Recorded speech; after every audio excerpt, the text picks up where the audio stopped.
What's up, y'all? GoofyRhexxi here, and hope everybody is doing well. And wanted to talk about patch 6.3 priorities. And I know what you'll probably be saying, Goofy, patch 6.3 at the time when this video is dropping here is not actually live yet in the game.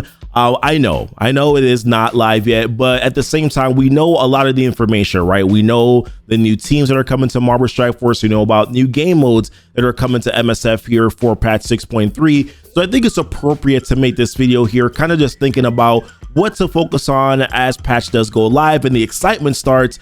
Just kind of having that plan in your mind of what is the right thing to do or what's the best thing to do based on where the game is right now. So there are three teams to think about, right? The Bionic Avengers, the Gamma team, and I'm also going to loop in the Hero Asgardian team as well, because I know a lot of players like myself have kind of kept this team in limbo, not entirely sure exactly where to build this team yet, especially now knowing that the Ravagers and Wave 1 Avengers are also options that you can use for the War Scourge event that's going to be coming in patch 6.4.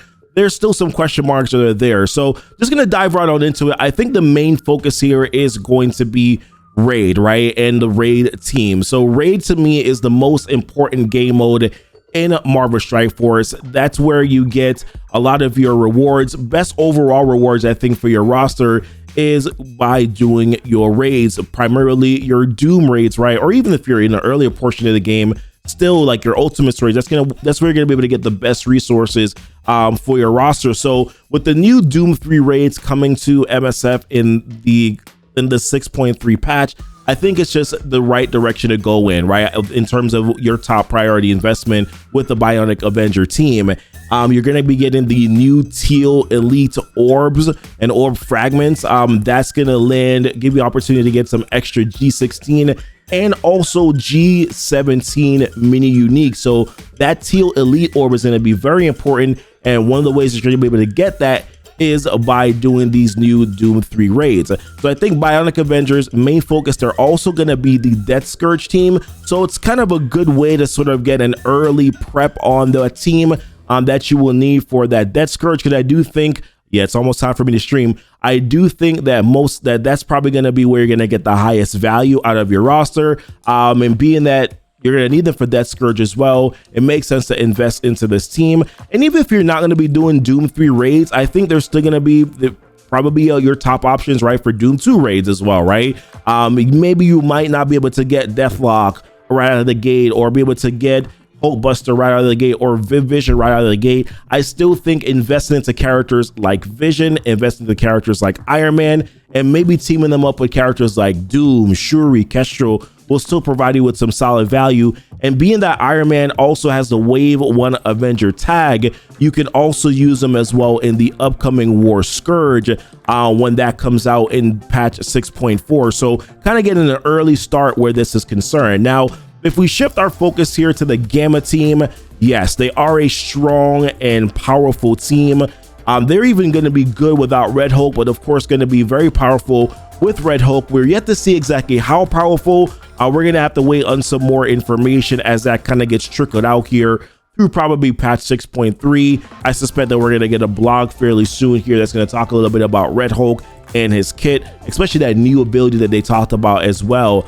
But it's hard to say that this team, the Gamma team, is going to be a priority team for this particular patch. Number one, we're not going to be getting the whole team, right? And for me, that always kind of gives me a little bit of pause. Now, the thing that a lot of people will say, well, I'm going to have to build this team out to gear tier 16 and gear tier 17. So I might as well invest into this team now to kind of get it out of the way. And I think I get the approach and I understand that, and I'm not going to tell you that you're wrong.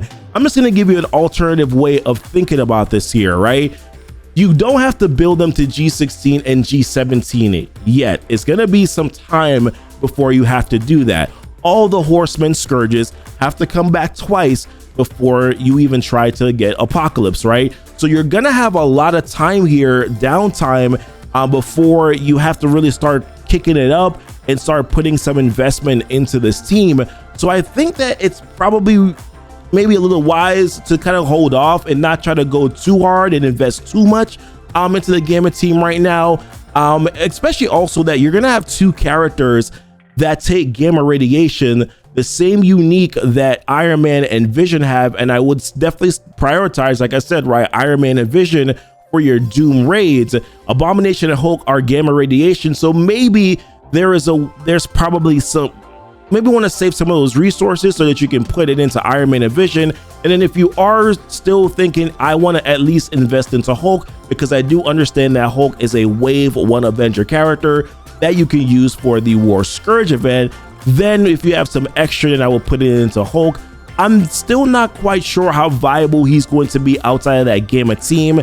He does lose a little bit of that speed up, loses a little bit of some of that other boost that the Gamma team can give him. He's still going to be a good big damage dealer from what I can see here. Some of his abilities will still give out that raw output damage, especially with that charge mechanic, but still kind of on the fence as to how viable he'll be outside of that Gamma team. We'll have to see. So I would definitely still prioritize Vision, prioritize Iron Man with the gamma radiation, and then we'll Hulk wait a little bit, see if you need him, see if you have some extra gamma radiation that you can then throw on Hulk.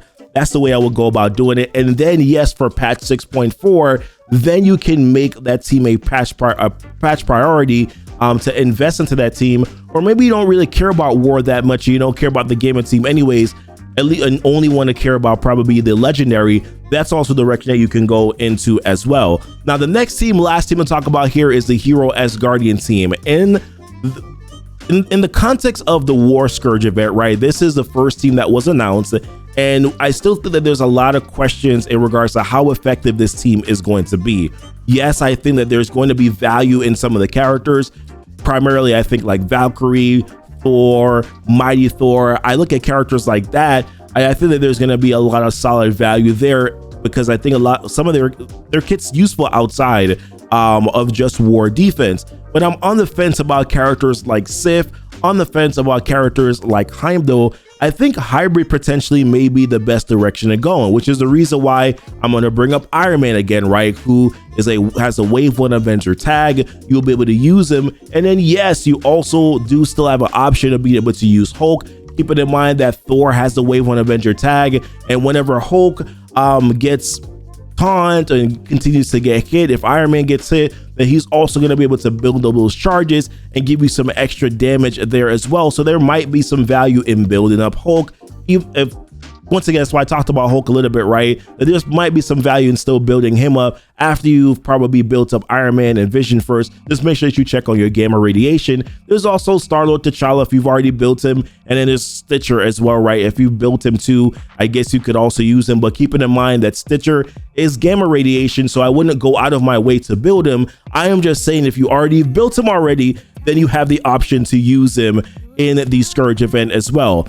And here's my thought on Scourge is moving forward. Being that the Scourge event has to come around twice, I don't think you need to go overboard anymore on trying to get these stars on the Horseman characters. I've kind of always felt that way. That's kind of how I've operated with all of my investment when it comes to building for Scourge, like Pestilence Scourge. I only built up my Web Warriors because I was using them for raids, and my Dark Hunters, they were at gear tier 12, and that was fine with getting a 5-star legendary, right?